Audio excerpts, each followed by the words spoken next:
In this video, I'm going to share with you the key to raising your vibration permanently. And the key to raising your vibration permanently is to stop operating from your ego and to start operating from your soul. So the ego is the false self and the soul is the true self. And most humans on the planet operate from their egos. And it's the ego that keeps you in these lower frequencies. Now I'm going to share a picture with you of what it looks like to operate from the ego and what it looks like to operate from the soul. Because awareness is the key, like being aware of what the ego is and what it looks like to operate from the ego, and then being aware of what it looks like to operate from the soul. So I'm just going to post a picture here, and if you want to read that, just pause the video.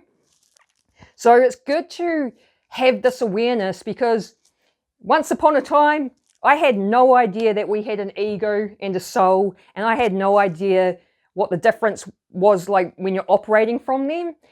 But now I do, like I'm really familiar. I know when I'm operating from my ego, I know when I'm operating from my soul, and just having that awareness makes it so much easier to get yourself into the higher frequencies. And so I'm going to share with you 5 tips for operating from the soul instead of the ego. And the first tip is to heal the ego. So a lot of us are walking around with hurt egos, including me. Like, I've had a hurt ego, and a lot of the times this stems all the way back to childhood. And so a lot of us need healing, from childhood wounds and our traumas.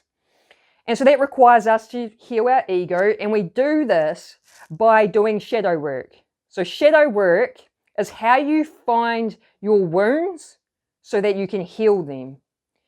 And so when you heal your ego, you will have a healthy ego, which will make it a lot easier to stop operating from the ego. Because, for example, when you get triggered, like you've been triggered, you've had an emotional reaction, that's the hurt ego that's coming up. That's why you're getting triggered, because the ego's been hurt and it needs healing. When you heal it, these triggers go with it. So you won't be so reactive to the environment and what's going on around you. So I recommend doing shadow work. And if you don't know much about doing shadow work, I have a video that I will link at the end of this one that is a shadow work for beginners that will teach you everything you need to know.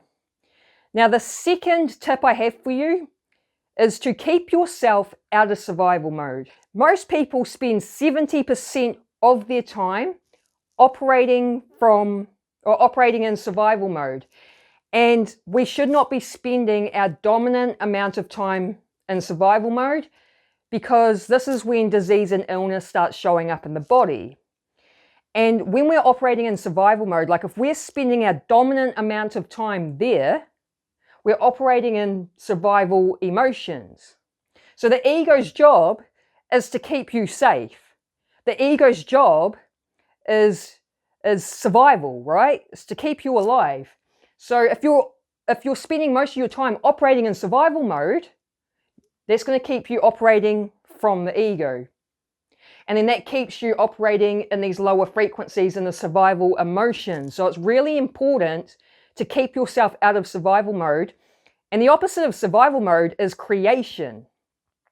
When you operate from creation, that's how you create a much better life for yourself. So I'm going to link another video at the end of this one that will teach you really simple ways to get yourself out of survival mode. And this is just by stimulating the vagus nerve. It's a short 5-minute video that will teach you a number of different ways you can stimulate the vagus nerve.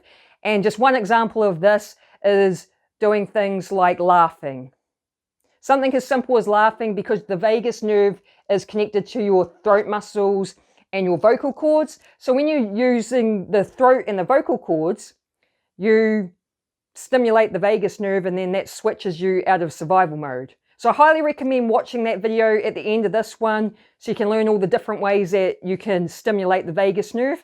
Now, the third tip I have for you is using Dr. David Hawkins' letting go technique.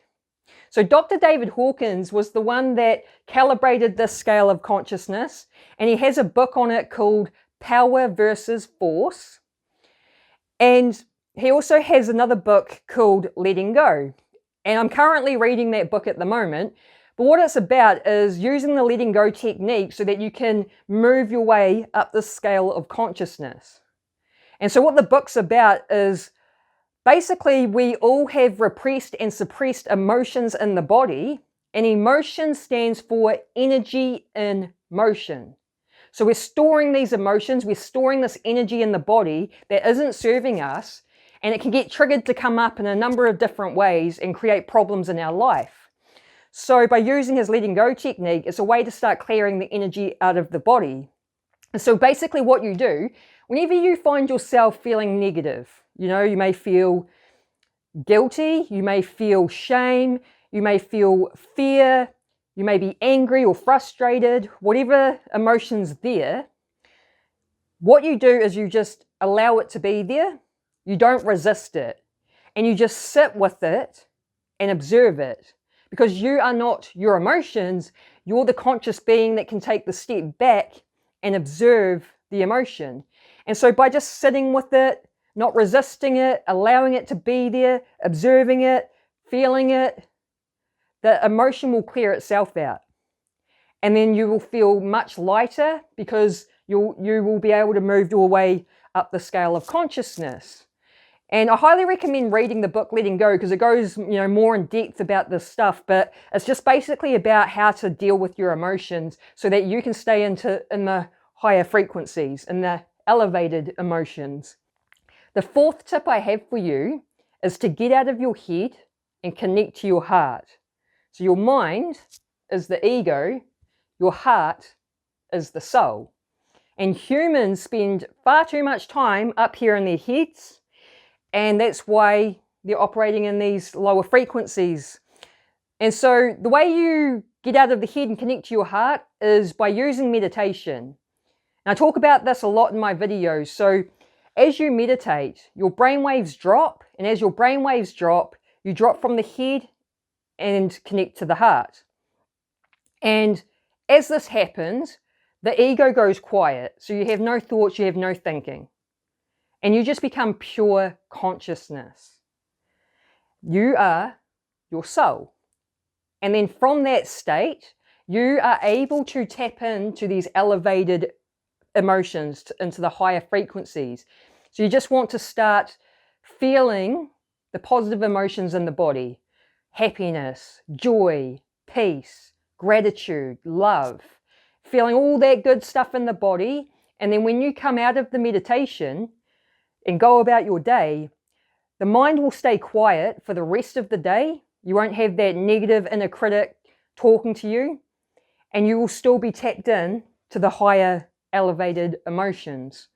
And if you commit to this every single day, that's a great way to keep yourself out of the head, out of the ego, and operating from your soul.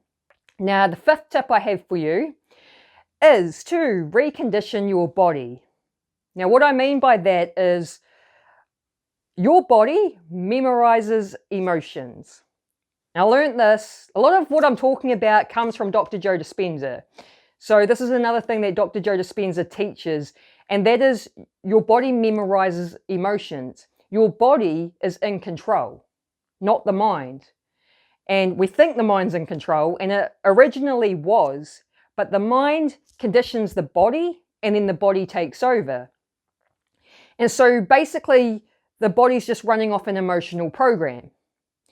And a lot of us are walking around with bodies that have memorized negative emotions.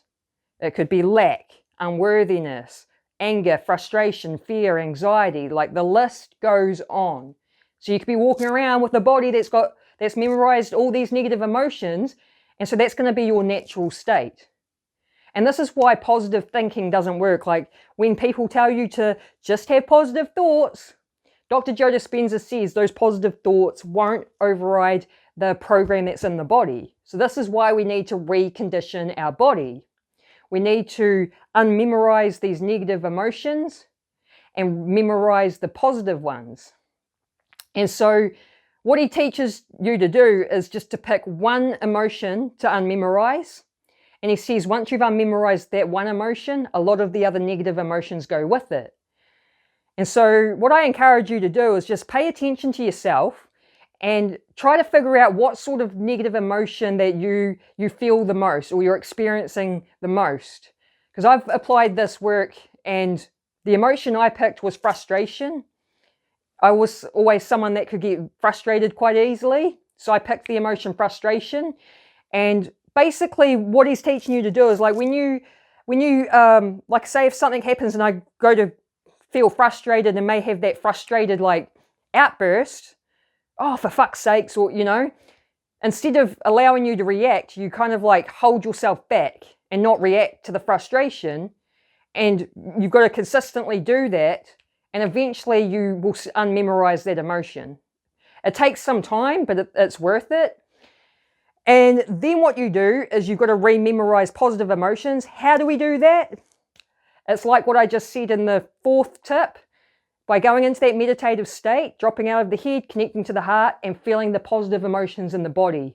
Start feeling worthiness in the body, gratitude, happiness, joy, peace, love. When you start feeling this in the body every day, your body will start memorizing these positive, elevated emotions, and then that will become your natural program, your natural state of being. You'll naturally just feel more positive and high vibe. So I hope you liked this video and got some sort of value out of it. If you did, let me know by smashing the like button or write a comment. If you like this sort of content, make sure you subscribe and hit the bell notification. And I'm going to leave the video here that will teach you how to do shadow work and how to stimulate the vagus nerve. So I hope you check them out. Have an awesome day. Peace.